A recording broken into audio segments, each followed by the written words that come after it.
بسم اللہ الرحمن الرحیم۔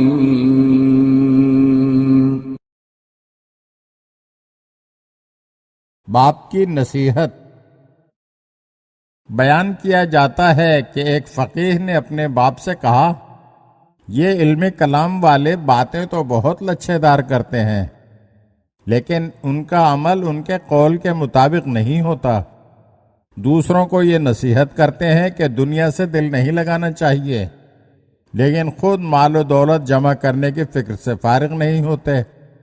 ان کا حال تو قرآن مجید کی اس آیت کے مطابق ہے، اَتَأْمُرُونَ النَّاسَ بِالْبِرِّ وَتَنْسَوْنَ أَنفُسَكُمْ، تم لوگوں کو تو بھلائی اختیار کرنے کی تاکید کرتے ہو، لیکن اس سلسلے میں اپنی حالت پر کبھی غور نہیں کرتے۔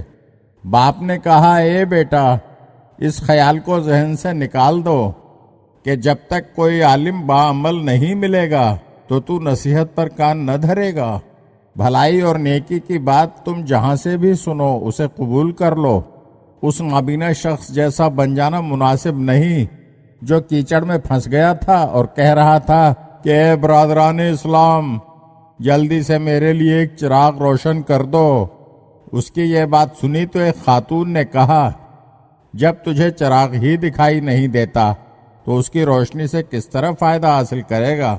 اے بیٹا، وائز کی محفل کپڑے والے کی دکان کی طرح ہے کہ جب تک نقد قیمت ادا نہ کی جائے جنس ہاتھ نہیں آتی۔ اسی طرح عالم کے ساتھ عقیدت شرط اول ہے۔ دل میں عقیدت ہوگی تو اس کی بات دل پر اثر کرے گی۔ نصیحت تو دیوار پر بھی لکھی ہوئی ہو تو قابل قبول ہوتی ہے۔ ہر نصیحت بگوش ہوش سنو، دیکھو دیوار پر لکھا کیا ہے، یہ نہ دیکھو کہ کون کہتا ہے۔ غور اس پر کرو کہا کیا ہے۔ حضرت سعدی نے اس حکایت میں اصلاح نفس کے لیے یہ سنہرا اصول بتایا ہے کہ جن لوگوں سے کچھ حاصل کرنا ہو ان میں عیب تلاش کرنے کی کوشش نہیں کرنا چاہیے۔ علم حاصل کرنے کا انحصار تو کلیتاً عقیدت اور ادب پر ہی ہے۔ نصیحت بھی اس وقت تک دل پر اثر نہیں کرتی جب تک سننے والا عقیدت سے نہ سنے۔ اس کے علاوہ یہ بات بھی ہمہ وقت ذہن میں رکھنے کے قابل ہے کہ بے عیب ذات تو صرف اللہ پاک کی ہے۔